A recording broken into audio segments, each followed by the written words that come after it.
guru semua di SDN Cermi 5. Alhamdulillahirrahmanirrahim, pada pagi hari ini kita semua dapat berkumpul di sini dalam kegiatan forum berbagi budaya positif bagi saya, yaitu calon guru penggerak angkatan 4 dari Kabupaten Bondowoso. Pada kesempatan kali ini Bapak Ibu, kita sifatnya sharing, artinya yaitu sama-sama belajar. Saya akan sedikit berbagi pengalaman saya, materi saya, atau kegiatan-kegiatan saya selama mengikuti program guru penggerak ini kurang lebih 8 minggu yang lalu. Dan pada saat ini saya juga masih menempuhnya, jadi istilahnya masih dikatakan sebagai calon guru penggerak, jadi masih belum menjadi guru penggerak seutuhnya karena masih dalam calon. Kemudian kesempatan kali ini kami diberi tugas yaitu mensosialisasikan, menyampaikan materi yang telah kami dapatkan di guru penggerak kemarin. Yang pertama yaitu tentang budaya positif. Sebelum kita melanjutkan ke budaya positif, alangkah baiknya Bapak Ibu juga mengenal ada beberapa modul, ada beberapa materi sebelum ini ke budaya positif. Jadi ada beberapa modul-modul yang akan saya sampaikan sedikit supaya nanti lebih memahami. Ini Bapak Ibu, ini adalah koneksi antar materi, yaitu kami di guru penggerak ini telah menyelesaikan modul yang pertama. Dalam modul kami yang pertama ini terdapat 4 bagian. Yang pertama, filosofi pendidikan menurut Ki Hajar Dewantoro, kemudian nilai dan peran guru penggerak, kemudian visi guru penggerak ini modul 1.3, dan yang terakhir modul 1.4 yaitu budaya positif. Nah, yang akan kita bahas hari ini, yang akan kita sharingkan hari ini yaitu tentang budaya positif. Sebelumnya, kami di sini mengingatkan kembali bahwa tujuan pendidikan menurut Ki Hajar Dewantoro itu yaitu menuntun segala kodrat yang ada pada anak-anak agar mereka dapat mencapai keselamatan dan kebahagiaan yang setinggi-tingginya, baik sebagai manusia maupun sebagai anggota masyarakat. Oleh sebab itu, kita ini sebagai pendidik itu hanya dapat menuntun tumbuhnya. Kita tidak bisa menyuruh anak ini menjadi apa, sebenarnya itu tidak disarankan. Kita ini tugasnya menuntun. Begitu menurut Bapak Pendidikan kita Ki Hajar Dewantoro. Karena begini Bapak Ibu, kami disampaikan bahwa setiap anak ini memiliki bakat dan kemampuan, memiliki bakat yang dibawa oleh anak-anak sendiri, sudah memiliki bakat di dalamnya. Jadi seperti ini, dalam pendidikan guru ini diibaratkan sebagai seorang petani yang dapat menuntun siswa untuk meningkatkan dan mengembangkan kemampuannya serta dapat menumbuhkan budaya positif agar dapat menjadi murid yang berprofil pelajar Pancasila. Nah, di sini mungkin panjenengan semua sudah tidak asing lagi tentang profil pelajar Pancasila, atau mungkin baru mendengar atau mungkin sudah mendengar. Ini yang digaung-gaungkan oleh pemerintahan kita saat ini. Apa sih profil pelajar Pancasila? Nah, jadi ini profil pelajar Pancasila sesuai dengan visi dan misi Kementerian Pendidikan dan Kebudayaan tahun ini, yaitu tahun 2020 sampai 2024. Pak Menteri kita atau Mas Menteri kita Pak Nadiem Makarim ini menyampaikan bahwa pelajar Pancasila adalah perwujudan pelajar Indonesia sebagai pelajar sepanjang hayat yang memiliki kompetensi global dan berperilaku sesuai dengan nilai-nilai Pancasila. Jadi Bapak Ibu, profil pelajar Pancasila itu ada 6. Di antaranya beriman dan bertakwa kepada Tuhan Yang Maha Esa, mandiri, bernalar kritis, kreatif, bergotong royong, dan berkebinekaan global. Jadi kita ini pendidik pada saat ini bagaimana kita ini menggunakan cara kita sendiri, menggunakan cara kita yang merdeka untuk mewujudkan profil pelajar Pancasila yang ada di sini, yang merupakan visi dari Kementerian Pendidikan.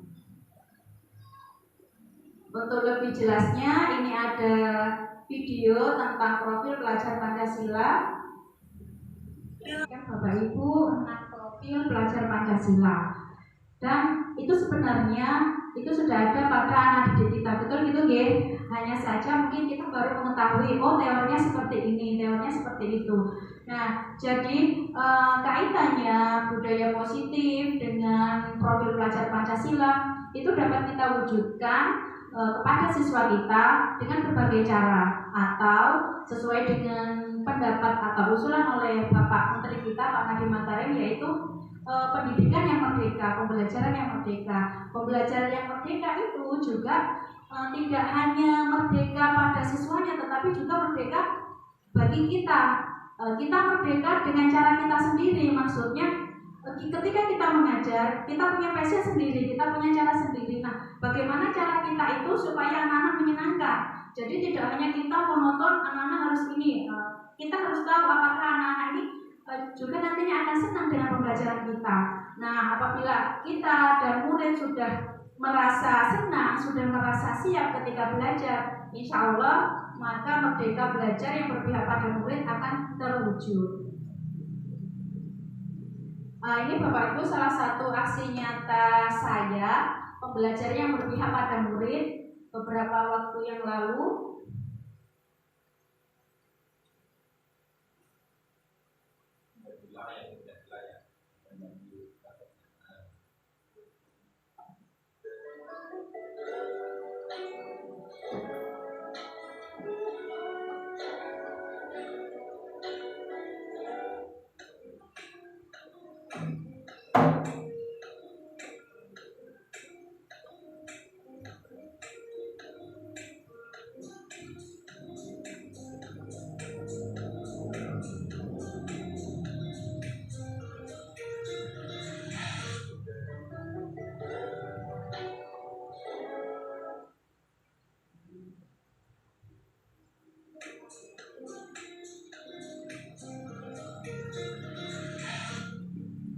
Di sini bisa terlihat Bapak Ibu bahwa konsep merdeka belajar adalah sebuah paradigma pembelajaran yang intinya berpihak pada anak.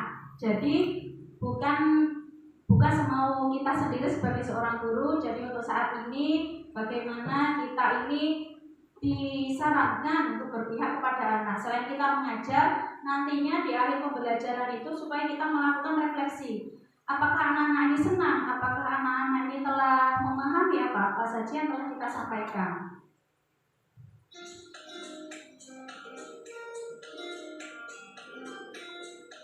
Nah, salah satunya pembelajaran saya yaitu dengan pembelajaran kontekstual, dengan mengenal ekosistem melalui lingkungan sekitar. Kebetulan ini materinya tepat sekali, jadi saya tidak berdiam diri di dalam kelas, tetapi saya mengajak anak-anak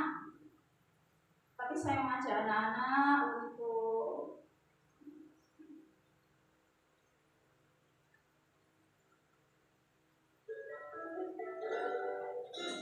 untuk pergi keluar kelas supaya mereka memahami tentang lingkungannya secara langsung.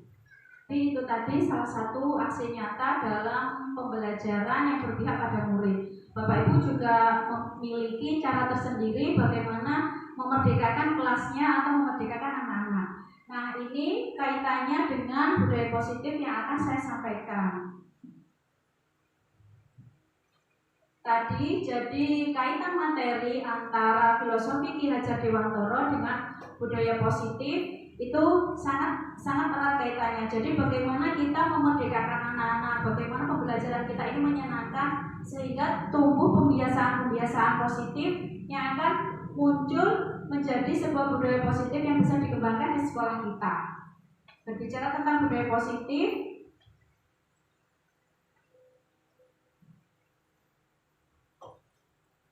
apa itu budaya positif? Apakah budaya positif itu penting dan mengapa?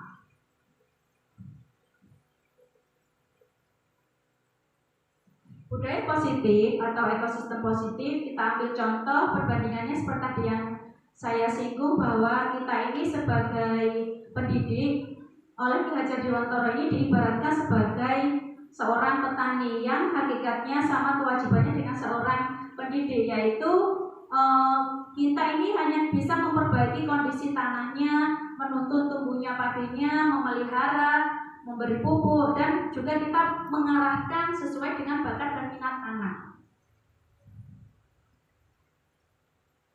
Yang akan kita bahas, yang akan kita sharingkan kali ini yaitu ada beberapa tahapan, ada 6 Bapak Ibu, serta menciptakan lingkungan yang merdeka. Salah satu strateginya yaitu dengan disiplin yang selama ini diterapkan di sekolah kita. Jadi disiplin itu kaitannya dengan mengontrol, kan Bapak Ibu. Jadi sebenarnya kita ini mengontrol anak-anak supaya melakukan hal yang kita inginkan. Nah, istilahnya seperti itu. Jadi kaitannya disiplin dengan kontrol ini ada sebuah paradigma antara menerapkan disiplin dengan mengontrol. Itu ternyata ada beda tipis. Jadi kita ini sebagai seorang guru berasumsi bahwa kita ini mengontrol siswa. Nah, paradigma yang ada itu seperti ini. Yang pertama yaitu ilusi guru mengontrol murid. Jadi sebenarnya murid itu ketika kita menyampaikan apa, sebenarnya mereka nggak ingin melakukannya, tetapi karena kita yang menyuruh, karena kita yang mengontrol, jadinya mereka mengikuti apa yang kita inginkan, bukan berani mengungkapkan apa yang mereka harapkan. Nah itu. Kemudian yang kedua, kontrol kita bahwa kritik ini membuat orang merasa bersalah dan menguatkan karakter. Tapi sebenarnya tidak. Hubungannya dengan disiplin itu, ketika kita mengkritik atau menyampaikan sesuatu kepada orang lain, itu kata-kata kita bisa diikuti oleh dia. Ternyata tidak. Bahwa kritik yang kita sampaikan belum tentu ditangkap oleh mereka. Bahkan mereka mungkin tidak mau mengindahkan apa yang kita sampaikan. Kemudian ilusi bahwa semua muatan positif, efektif dan bermanfaat. Kemudian ada ilusi bahwa orang dewasa memiliki hak untuk memaksa. Di sini kita sebagai orang dewasa ini merasa bahwa anak didik kita ini harus mengikuti apa yang kita sampaikan supaya nanti terwujud disiplin. Nah, ini paradigma seperti ini harus sudah mulai kita geser, geser lagi supaya menjadi penguatan positif dari dalam diri anak itu sendiri. Kita lanjutkan, Nah, ketika kita ingin melakukan sebuah disiplin atau sebuah perubahan, alangkah baiknya perubahan itu sedikit demi sedikit. Jadi caranya dengan apa? Seperti yang Stephen R. Covey ini menyampaikan bahwa ubahlah sikap atau perilaku Anda. Namun bila kita ingin memperbaiki cara-cara utama kita, maka kita perlu mengubah kerangka acuan. Ubahlah bagaimana Anda melihat dunia, bagaimana Anda berpikir tentang manusia. Ubahlah paradigma Anda, skema pemahaman dan penjelasan aspek-aspek tertentu tentang realitas. Jadi di sini kita nanti akan belajar tentang stimulus respon dan pendekatan teori kontrol. Apa sih itu stimulus respon, Bapak Ibu? Nah, di sini kita pada saat ini kebanyakan berada di posisi stimulus respon tentang dunia. Kita mencoba mengubah agar orang lain itu berpandangan sama dengan kita. Padahal berdasarkan teori kontrol, kita ini harus berusaha memahami pandangan orang lain. Jadi bukan mereka yang harus sama dengan kita. Langkah baiknya kita ini memahami maksud mereka ini bagaimana. Nah itu. Kemudian perilaku buruk dilihat sebagai suatu kesalahan. Ternyata tidak, karena setiap sikap, setiap perbuatan itu pasti memiliki alasan sendiri. Jadi belum tentu sikap mereka ini salah menurut kita dan itu salah menurut mereka. Berdasarkan teori kontrol itu tidak, karena semua perilaku ini memiliki tujuan. Begitu pula perilaku yang tidak sesuai dengan kita. Kemudian orang lain bisa mengontrol saya, itu tidak bisa. Contohnya nanti tentang disiplin Jadi misalkan Anda harus datang pukul 6 misalkan, itu stimulus respon. Tetapi pada teorinya atau sebenarnya anggapan seperti itu harus ada dari dirinya sendiri. Kemudian pemaksaan pada saat rujukan gagal. Biasanya ini kalau kita meminta anak-anak untuk datang lebih awal atau menanyakan anak-anak supaya lebih rajin lagi, kalau sudah kita tidak bisa memberikan stimulus kepada mereka, biasanya kita akan melaksanakan ini pemaksaan ini. Kalau nggak seperti ini maka harus begini. Nah, sedangkan secara teorinya kita harus bisa mencari cara supaya anak-anak ini bersikap lebih baik lagi. Nah, bicara tentang disiplin, budaya positif.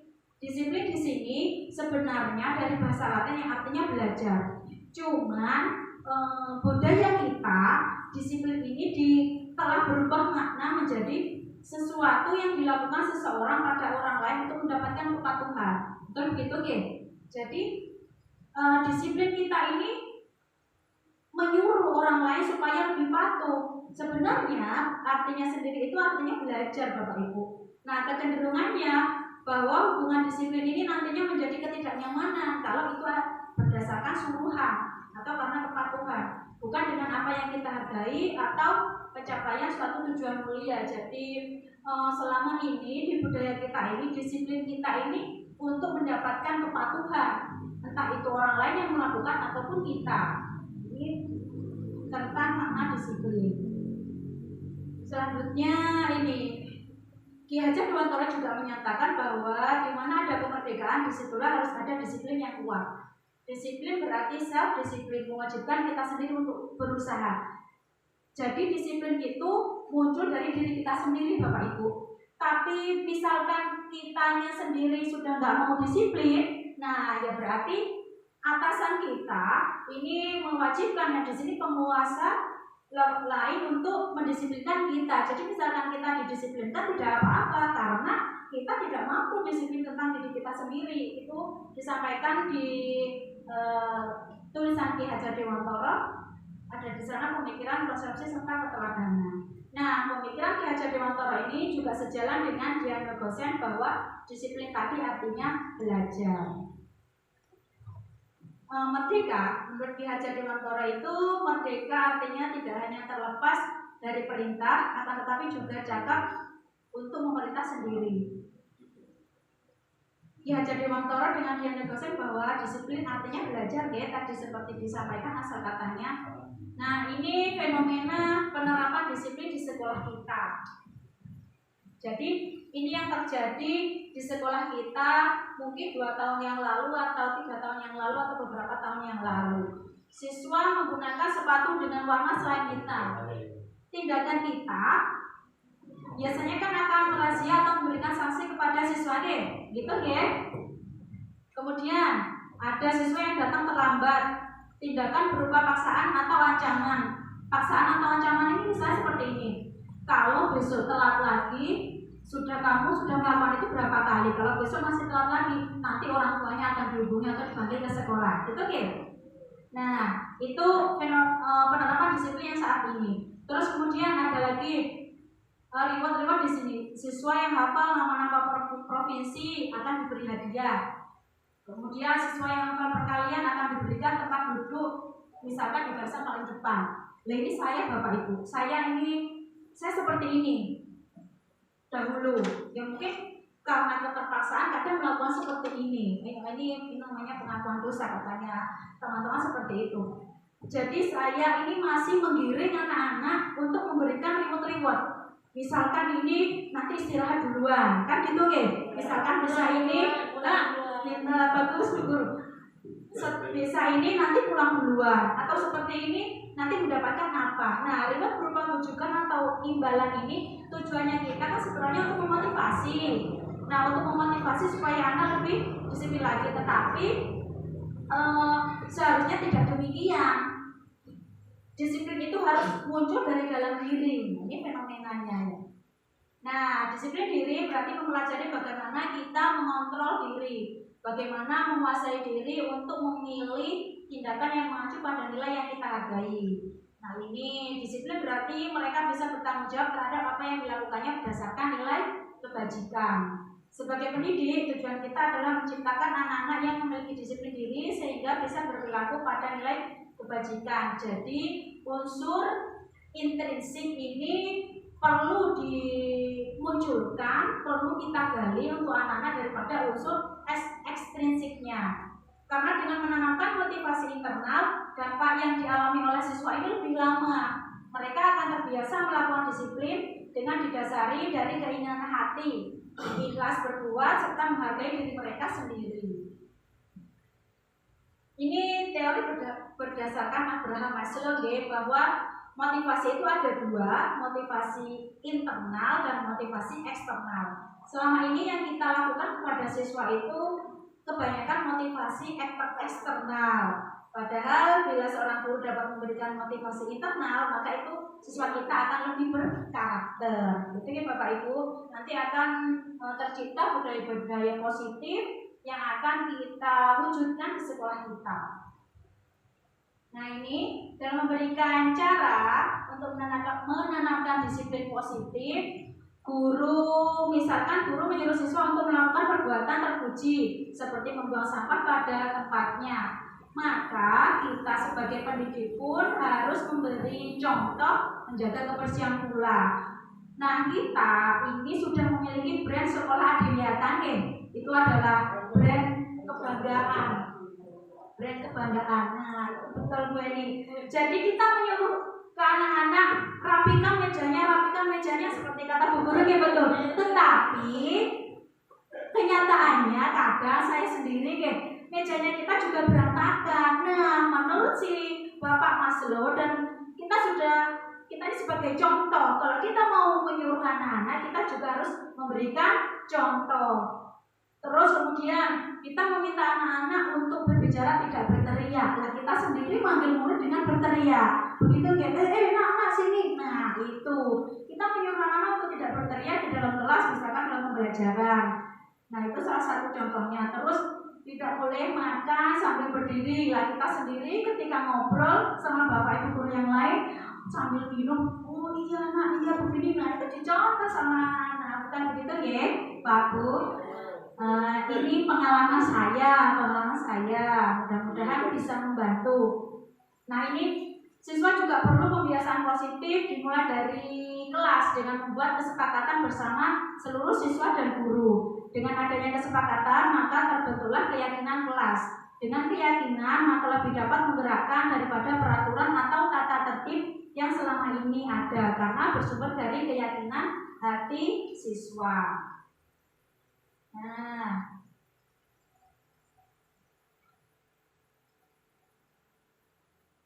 sebentar nih Bapak Ibu.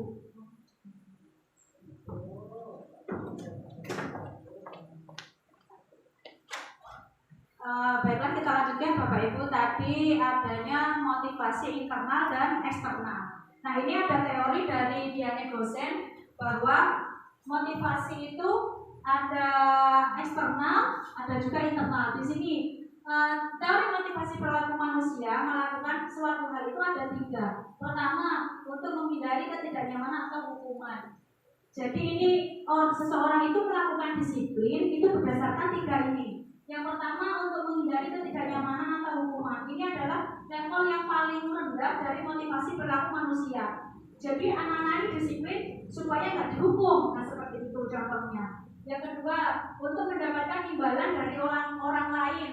Ini satu tingkat dari level yang terendah tadi. Jadi melakukan sesuatu untuk mengharapkan imbalan. Nah yang terakhir motivasinya yaitu menjadi orang yang mereka inginkan dan menghargai diri sendiri. Ini yang paling kuat. Ada mengapa saya menjadi orang yang seperti apa yang saya lakukan. Saya ingin menjadi seperti apa. Misalkan mengapa saya harus datang lebih awal. Nah seperti ini. Mengapa saya tidak terlambat. Itu adalah motivasi internal yang ada di dalam diri kita. Lebih baik daripada motivasi eksternal karena sepertinya akan bertahan lama. Ini Bapak Ibu kaitannya budaya positif dengan peraturan kelas, keyakinan kelas, lingkungan positif nanti akan memunculkan suatu budaya positif.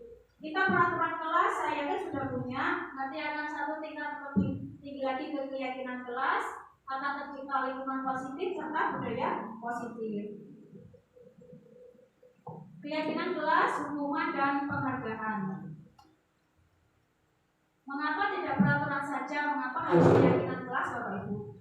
Karena saya yakin di kelas Bapak Ibu semua sudah memiliki peraturan atau sudah memiliki tata tertib sendiri.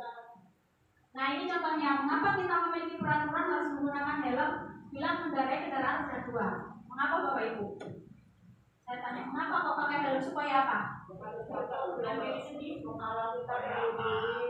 Supaya aman. Supaya tidak ditangkap polisi. Supaya tidak ditangkap polisi. Itu yang utama. Supaya kalau jatuh tadi nggak bocor ya, itu yang utama.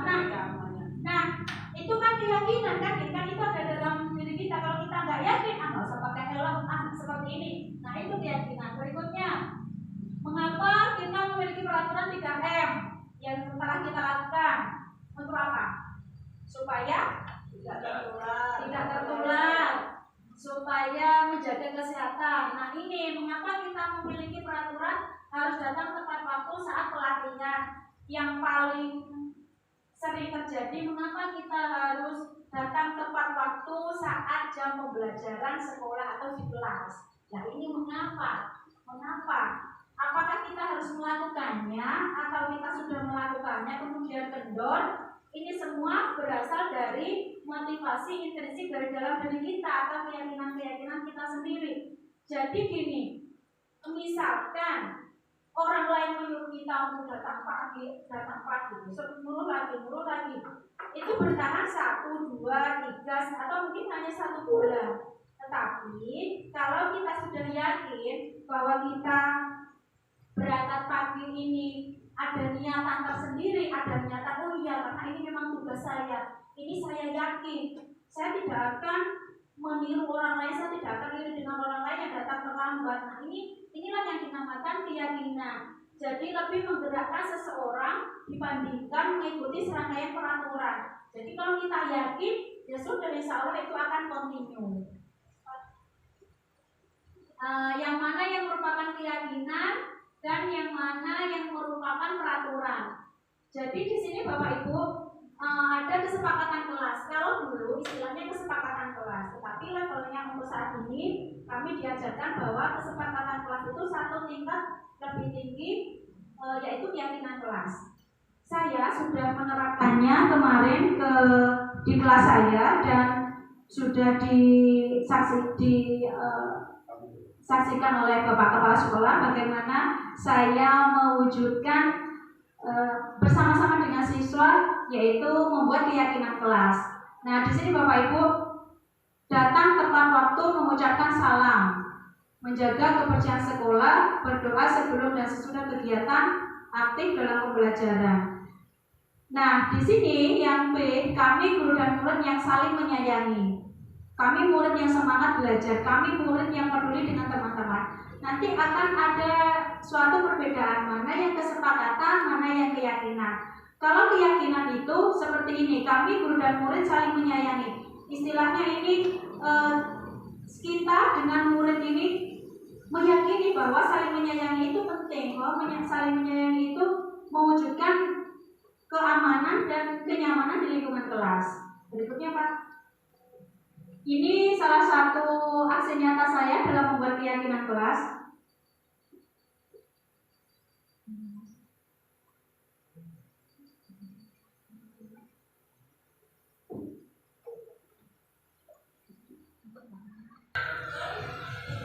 Ini salah satu kemarin saya membuat keyakinan kelas.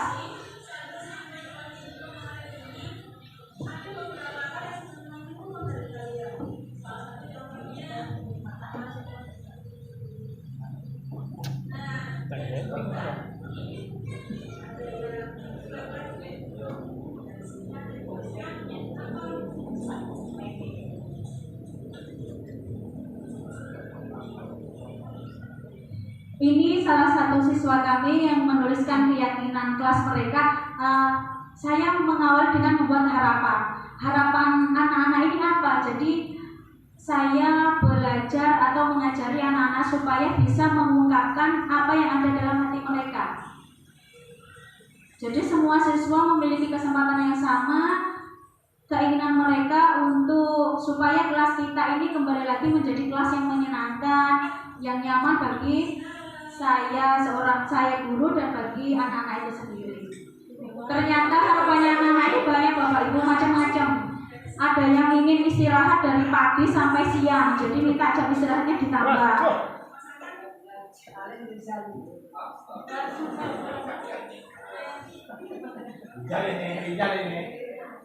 Begitu ya Bapak Ibu. Ada yang menginginkan saya ingin uang sakunya ditambah katanya, ya nanti Bu Guru yang mau menyampaikan. Ada yang menuliskan seperti itu. Nah, dari harapan-harapan anak-anak ini nanti apabila ada yang sama diambil kesepakatan, kita tempelkan di tempat keyakinan kelas. Nah, ini Pak hasil dari keyakinan kelas anak-anak, jadi harapan tadi kemudian ditempel di papan keyakinan kelas.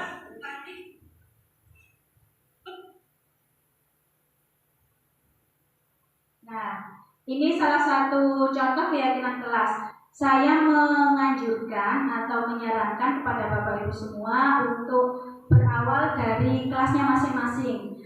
Untuk kelas 1, kelas 2, atau kelas 9 bisa Bu, bisa. Caranya kita musyawarah bersama, menyampaikan ke anak-anak bahwa keyakinan kelas ini tujuannya penting, nantinya untuk meningkatkan, bisa memotivasi disiplin dari anak-anak itu sendiri. Kita lanjutkan ya.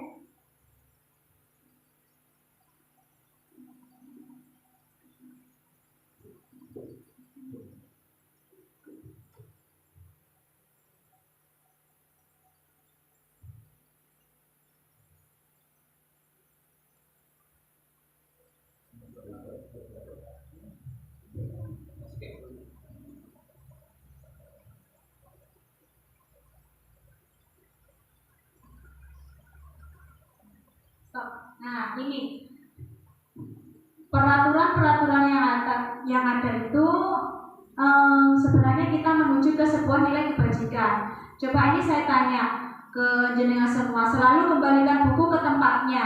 Ini nilai kebajikan apa yang ingin kita ambil Bapak Ibu? Selalu mengembalikan buku ke tempatnya. Nilai kebajikan apa? Rapi. Disiplin, rapi. Nah, ini ternyata selalu mengembalikan buku ke tempatnya itu merupakan wujud tanggung jawab. Karena kan kalau mengembalikan berarti awalnya kita meminjam, gitu ya.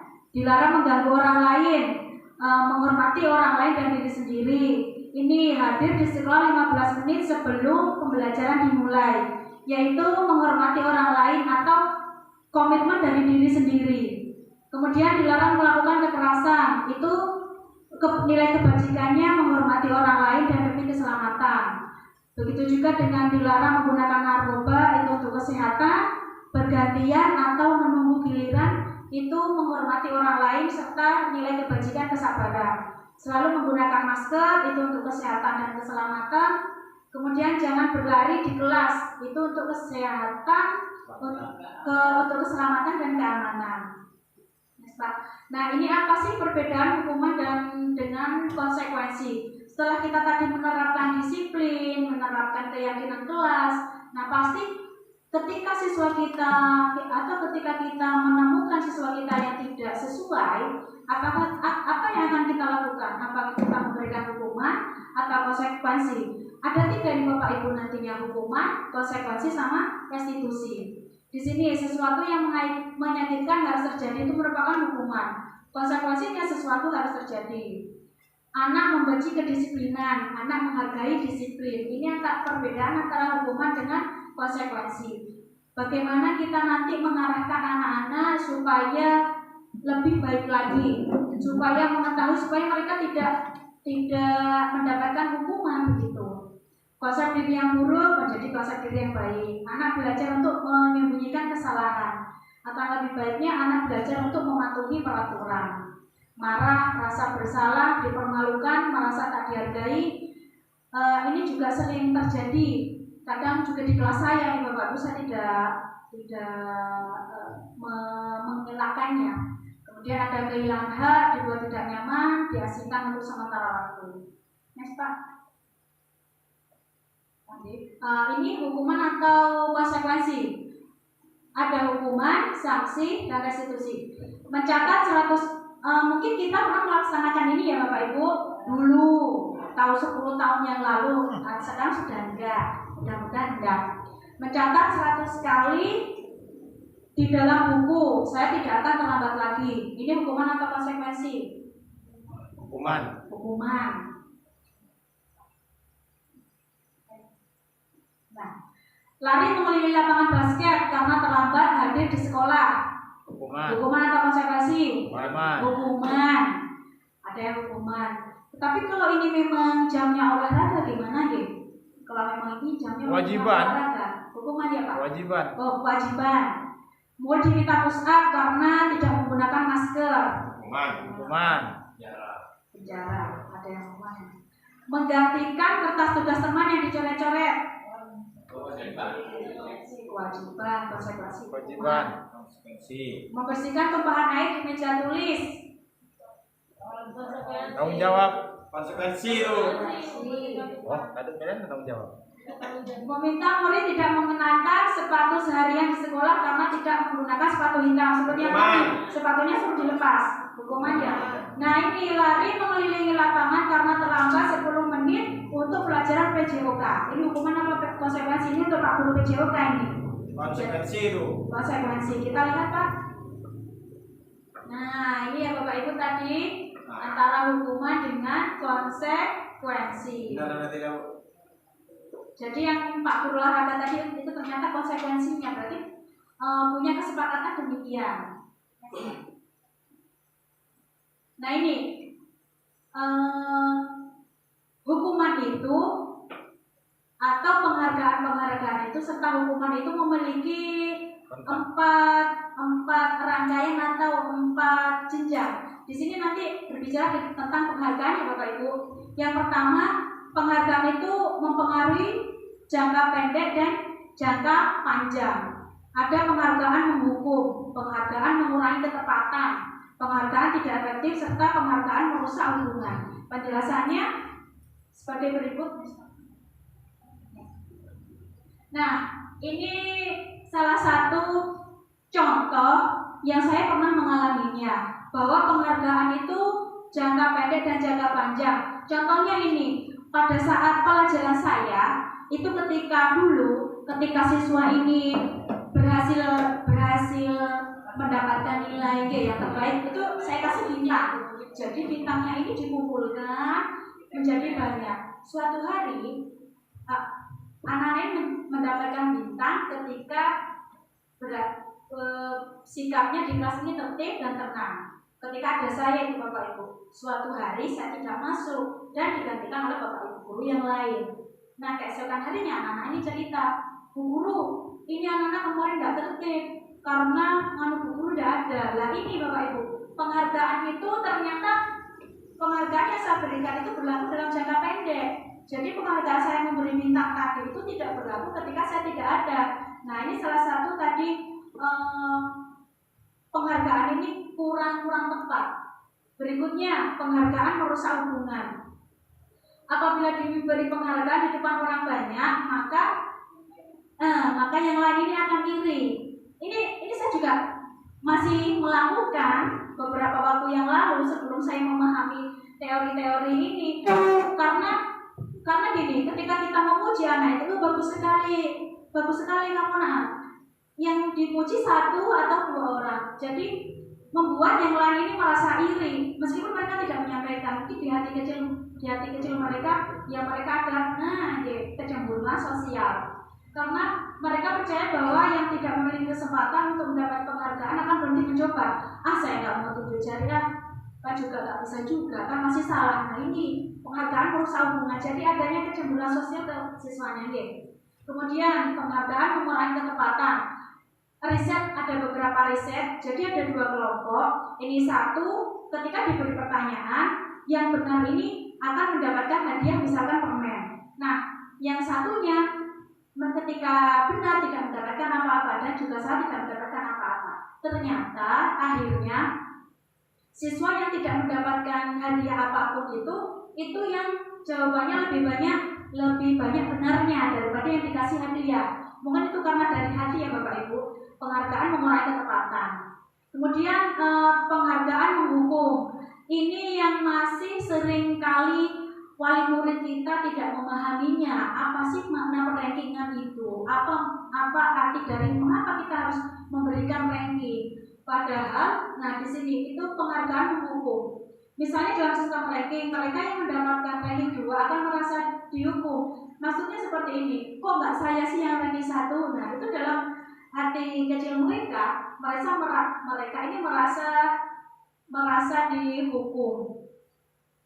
Jika suatu penghargaan diharapkan namun tidak mendapatkannya, maka salah satu siswa kita ini akan merasa dihukum. Ini tentang contohnya dalam sistem rankingan kita nih Bapak Ibu. Kemudian penghargaan tidak efektif. Mengharapkan suatu penghargaan dan tidak mendapatkannya, maka siswa ini akan kecewa dan tidak akan mengulangi lagi. Contohnya ya tadi ketika kita memuji salah satu dari mereka, kemudian yang lain, kemudian hanya beberapa siswa saja yang selalu muncul di kelas kita, maka akan tidak efektif bagi siswa yang lain. Itu salah satu dari penghargaan yang tidak efektif. Nah, ketika seorang siswa melakukan suatu perbuatan yang bertentangan dengan nilai-nilai kebajikan atau melanggar kelas, peraturan, hal itu sebenarnya dikarenakan mereka gagal memenuhi kebutuhan dasar mereka.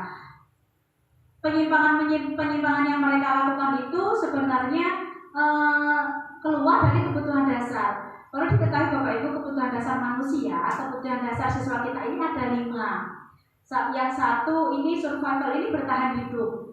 Yang kedua cinta kasih, penguasaan, kebebasan, dan kesenangan. Nanti kita akan mengetahui apa sih yang dimau siswa kita ini. Oh ternyata karakter siswa kita ini seperti ini. Nah ini cinta kasih, kesenangan, kebebasan ini merupakan kebutuhan psikologis. Kalau bertahan hidup itu misalnya tentang kesehatan, rumah, dan makanan. Next Pak. Nah ini saya ingin bertanya, kalimat-kalimat ini mungkin pernah kita temui pada anak-anak ya. Berdasarkan 5 kebutuhan dasar manusia tadi, saya ingin bertanya. Yang nomor 1, Ibu Guru bilang aku tidak boleh bersenandung atau bernyanyi sewaktu mengerjakan tugas. Katanya kelas harus tenang, tidak ada suara, padahal kan aku suka senang dan bernyanyi. Pernah menemui ini kan ya Bapak Ibu ya? Nah, jadi siswa kita nyanyi. Itu kebutuhan apa sebenarnya? Nah, psikologis. Dia ingin antara 5 kebutuhan ini, kesenangan, cinta kasih, penguasaan, atau kebebasan. Ini yang akan dimasukkan tadi. Ternyata anak-anak ini tidak mendapatkan ini. Yang pertama kebutuhan apa Pak? Senangan ya. Kesenangan itu kesenangan.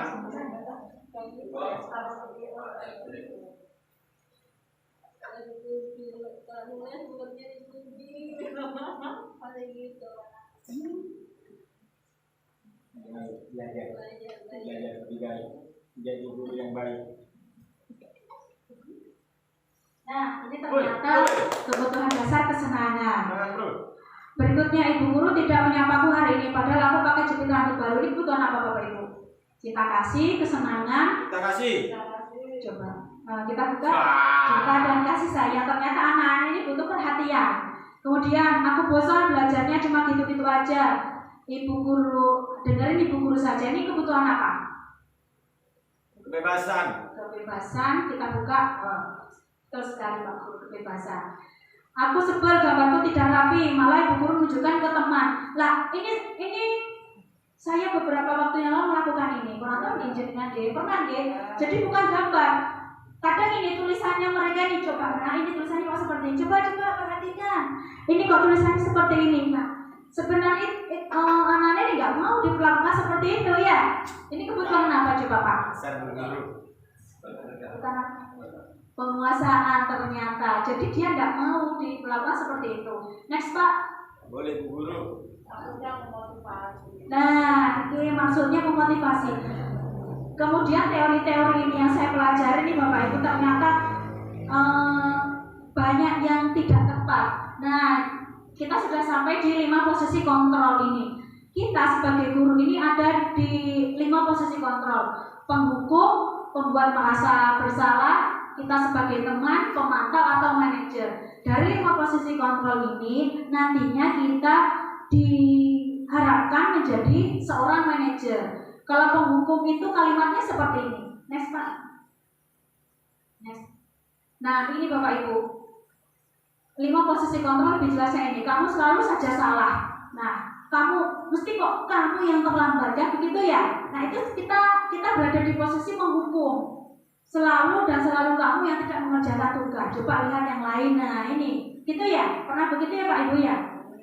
Kemudian yang kedua, membuat rasa bersalah. Ini saya nih Pak. Sering saya seperti ini. Ibu sangat kecewa sekali denganmu. Gimana coba kalau orang tuamu tahu sikap ini saya nih Pak, membuat merasa bersalah nih. Saya sering seperti ini. Tetapi dulu ya, sekarang sudah berusaha menjadi lebih baik lagi. Bukan malah mundur Pak. Wah ini kemunduran. Kemudian kita sebagai posisi kita sebagai teman. Ayo bantulah demi Bapak ya. Pernah seperti ini. Saya pernah mendengar ya Bapak Ibu guru. Ayolah nak kerjakan, kok kasihan sama Bu guru. Kan seperti itu ya. Ayolah nak sudah diajari kok tetap. Nah ya sudah kali ini tidak apa-apa nanti Bu guru bantu. Oh jenengan ya Pak. Kemudian kita posisi pemantau. Kita kembalikan lagi ke anaknya. Coba baca tata tertib kita. Apa yang kamu lakukan tadi? Ayo, kok sudah mencoret-coret tembok. Konsekuensinya apa? Sanksinya apa? Nah, level yang paling tinggi yaitu level manajer. Apa yang kita yakini selama ini? Kita kembalikan ke keyakinan kelas. Apa rencanamu untuk memperbaikinya? Nah, ini nanti kaitannya dengan penerapan segitiga restitusi. Posisi kontrol akan lebih jelas. Ini ada video Bapak Ibu. Jadi kita posisi kontrolnya ini lebih berada di yang mana?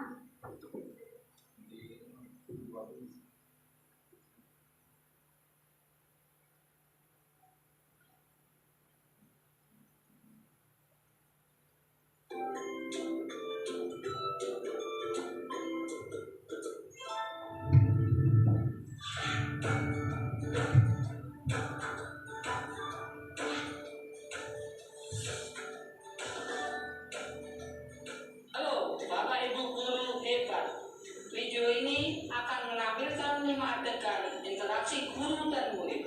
Silakan menonton dan merefleksikannya.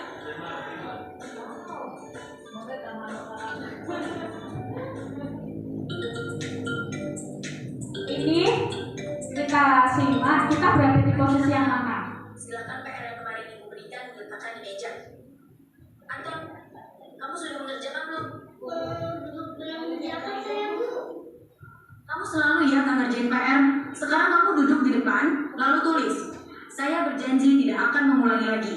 Saya berjanji akan berusaha menjadi murid yang rajin belajar sampai pelajaran saya selesai. Pernah kita seperti itu, Pak? Enggak. Ini hanya di dari tempat lainnya. Pagi anak-anak, hari ini ada tugas ya. Ada yang belum mengerjakan? Anton, kamu sudah mengerjakan? Belum, Pak.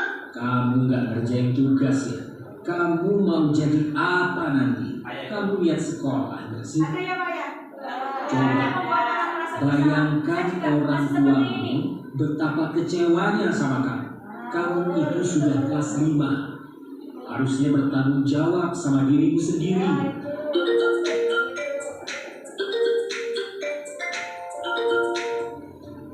Maaf, Bu, saya terlambat. Ya udah, nanti jangan diulangi lagi ya. Kalau kamu rajin, Ibu senang lihatnya. Ya, Ada seperti lain ini. kali tepat waktu ya masuknya. Terus dulu dong. Ya, tenang. Wah, jadi kalau aku terlambat lagi, apa ya?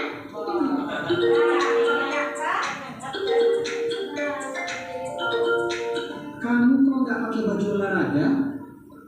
Bapak catat, kamu sudah 3 kali loh nggak ikut olahraga bulan ini. Iya, Pak. Sudah 3 kali berarti saya dapat sanksi, Pak.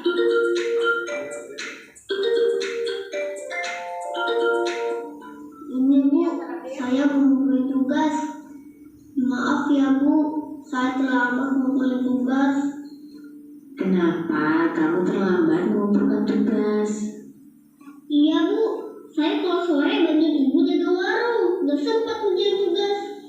Kira-kira nih, apa yang bisa kamu perbaiki supaya kamu bisa mengerjakan tugas tepat waktu? Tutup warungnya ibunya. Coba, kapan biasanya kamu membantu ibu jualan? Jam 6 sampai jam 8 malam Bu. Bagaimana kalau kamu membuat jadwal? Kapan kamu akan mengerjakan tugas? Oh gitu ya Bu, saya coba deh Bu, terima kasih Bu. Ijal jangan disuruh jaga toko Ijal. Itu nggih, pengalaman ya, berdasarkan pengalaman pribadi.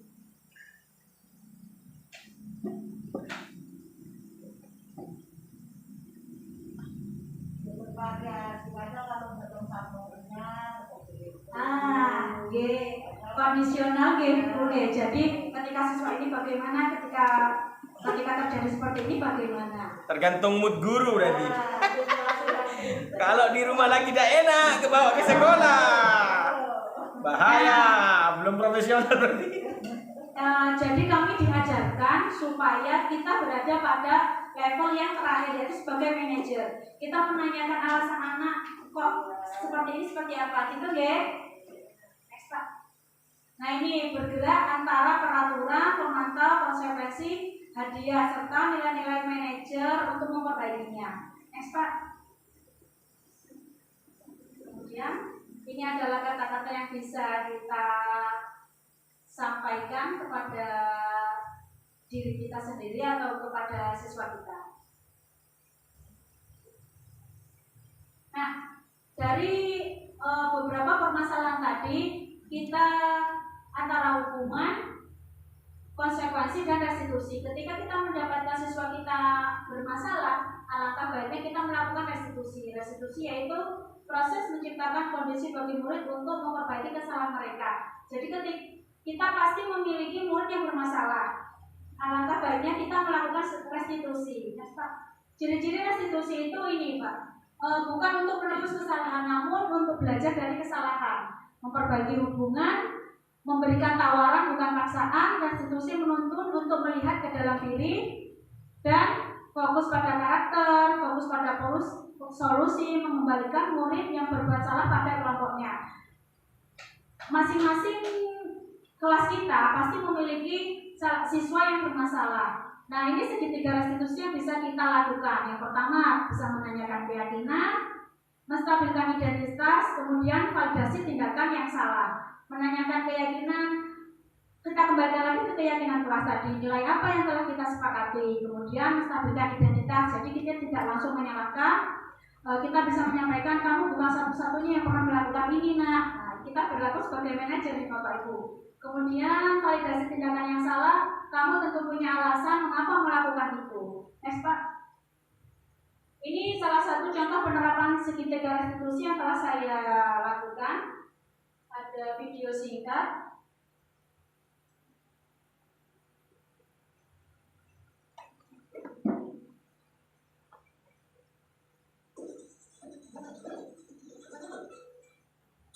Nah, ini karena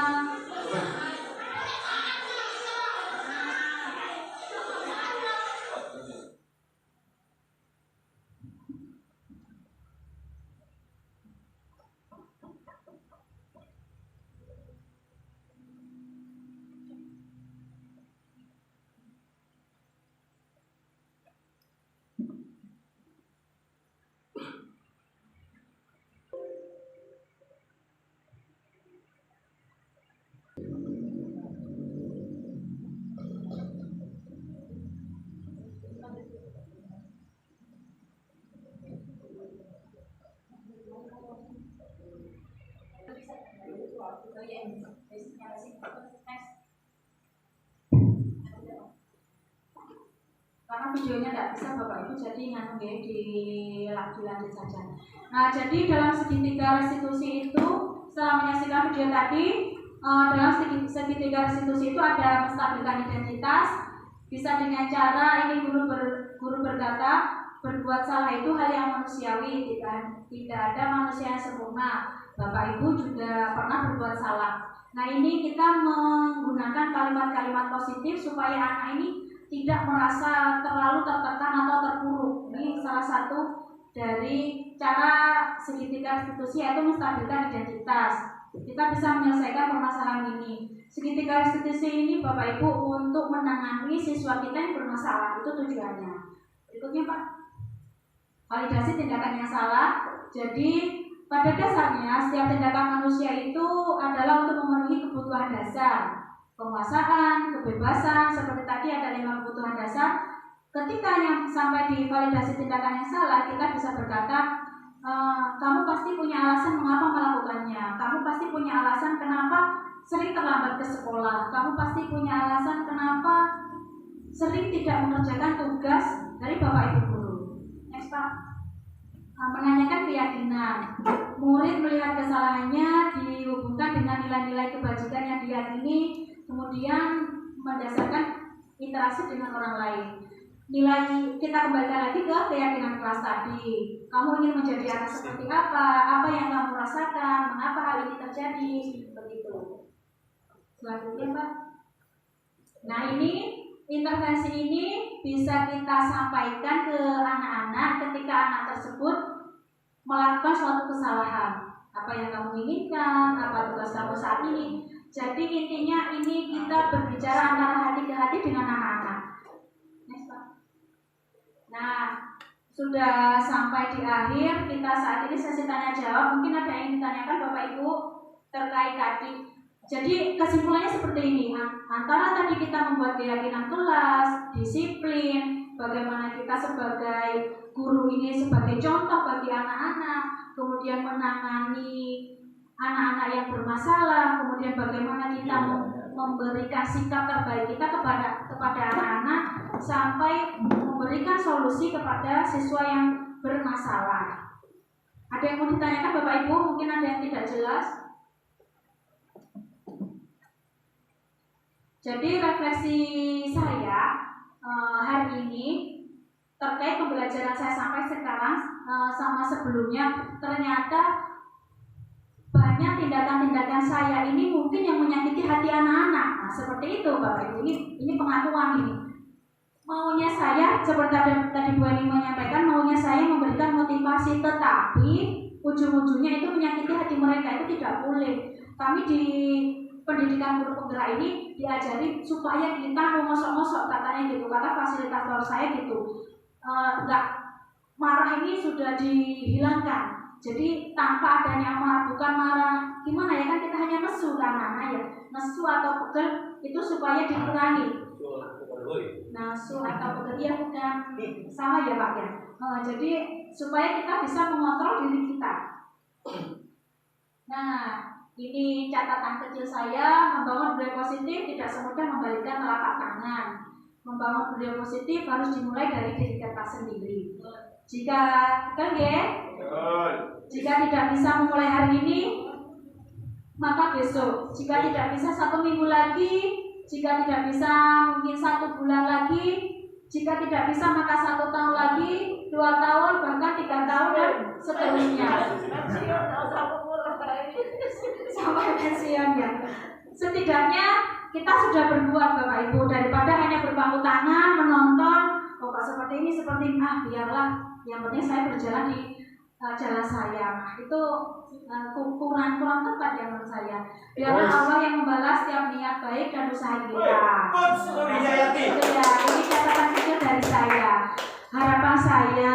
Harapan kita semua di sini, di sekolah kita ini sudah dipandang sangat bagus, bukan hanya bagus, sangat bagus. Bahkan sekolah kita ini merupakan siswa terbanyak kedua se-kecamatan. Bayangkan 43 sekolah ya Pak Haji ya.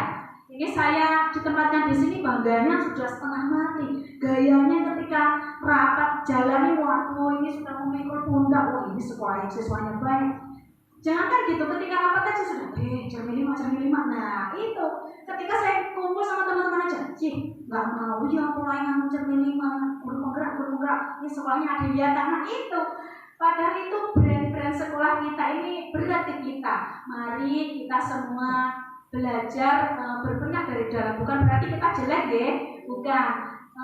Mari kita belajar supaya mewujudkan budaya positif yang telah kita miliki. Bahkan mungkin dipertahankan dengan cara apa? Memulai dari diri kita sendiri atau usulan-usulan dari Bapak Ibu, monggo supaya nanti sekolah kita ini menjadi lebih baik ke depannya, terutama ini generasi yang muda-muda ini ya, Bapak Ibu. Saya kadang merasa malu. Saya baru ngajar 5 tahun aja sudah banyak mengeluh, kok seperti ini. Aduh kok gini. Saya malu ketika ada gue nih, Pak Jerry, Pak ini yang sudah puluhan tahun ini masih seperti ini, seperti itu memotivasi saya. Jadi kenapa saya ada diklat ini ikut, ada pelatihan ini ikut, ada guru penggerak ikut ya, karena ini saya masih ingin terus belajar supaya layak mengajar.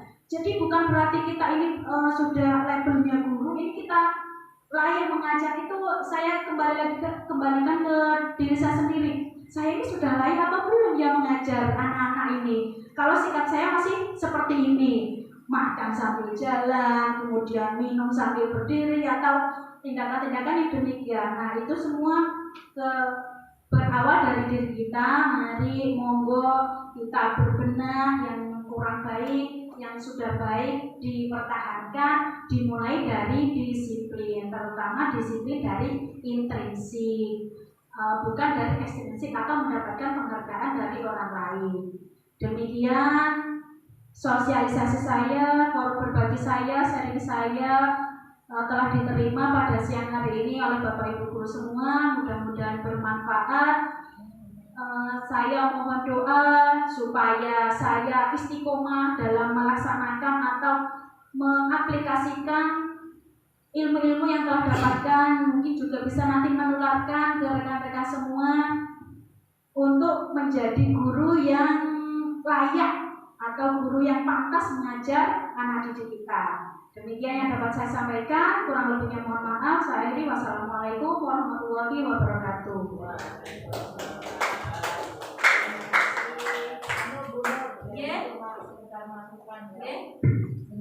Ini kebaikan lembaga kita itu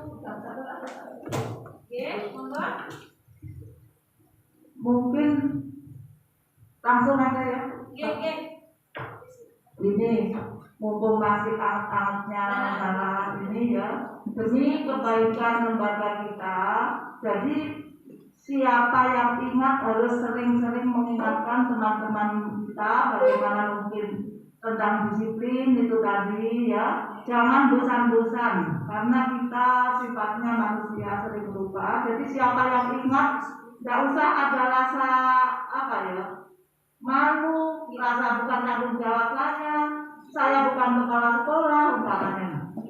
Contohnya saja waktu bel masuk itu ya, siapa yang di kantor kalau melihat jam 7 ada otomatis bel, ada gurunya, kalau tidak ada gurunya. Nah itu karena untuk melatih disiplin juga, pembiasaan untuk berdisiplin baik jam masuk dan terus yang paling menyolok lagi tentang sampah ya. Jangan bukan-bukan untuk mengingatkan baik ke anak-anak maupun ke teman-teman guru. Jadi mana contoh-contoh yang tidak baik itu tidak apa-apa, langsung tergodaan, tidak usah ada rasa pakewo itu. Apa pakewo itu? Mbak, demi kebaikan kita bersama ya. Mungkin kita kadang-kadang kan tidak sadar melakukan iya kadang-kadang, tapi kalau itu tidak diingatkan nanti akhirnya jadi kebiasaan ya. Itu sedikit masukan dari saya. Mudah-mudahan siapapun yang ingat tidak usah sungkan-sungkan untuk mengingatkan teman-teman. Sekian, terima kasih. Mungkin yang terbaik. Monggo yang lain, Bapak Ibu langsung disambungkan dari Pak Haji.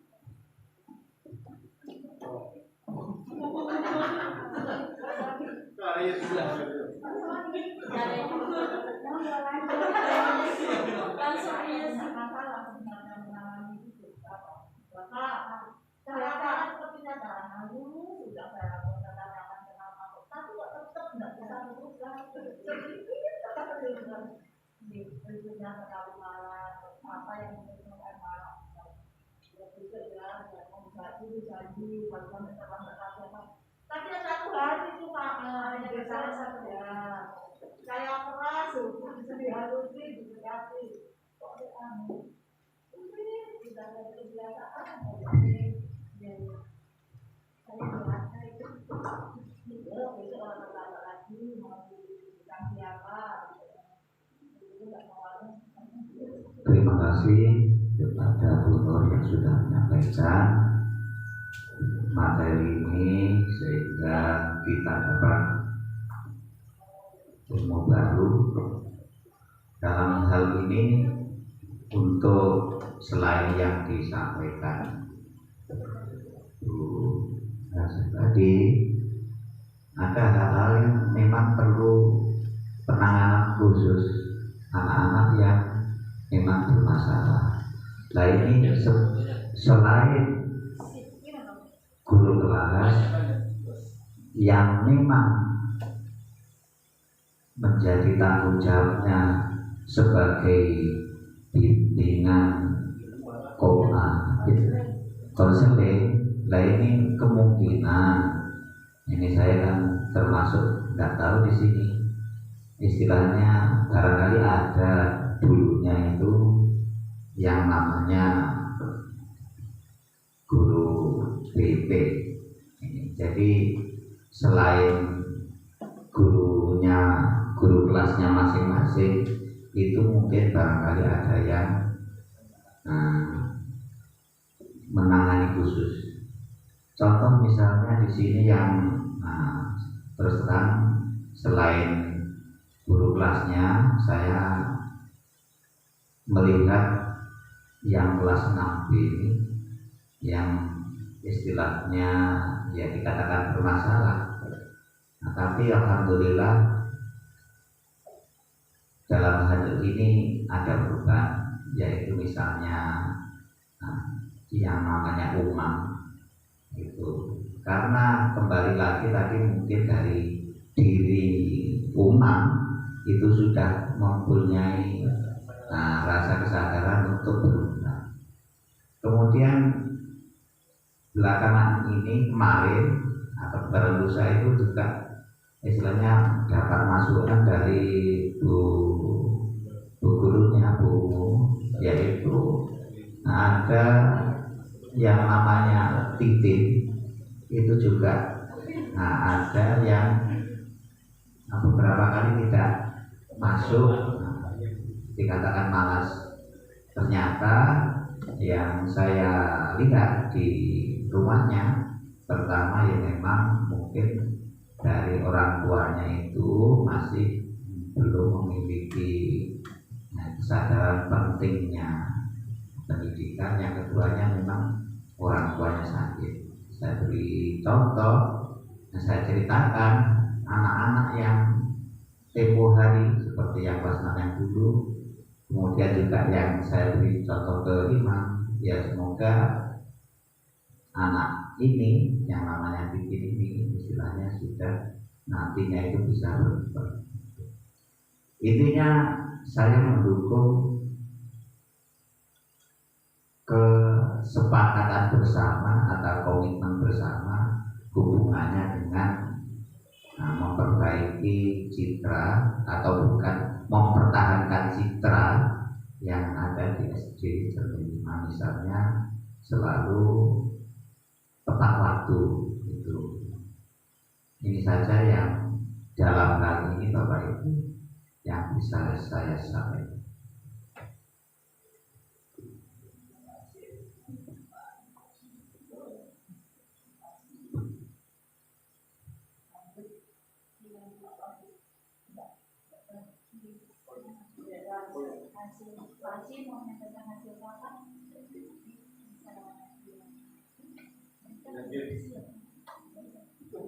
Terima kasih Bapak Ibu. Ini ada beberapa hal yang saya sampaikan yang ada hubungannya dengan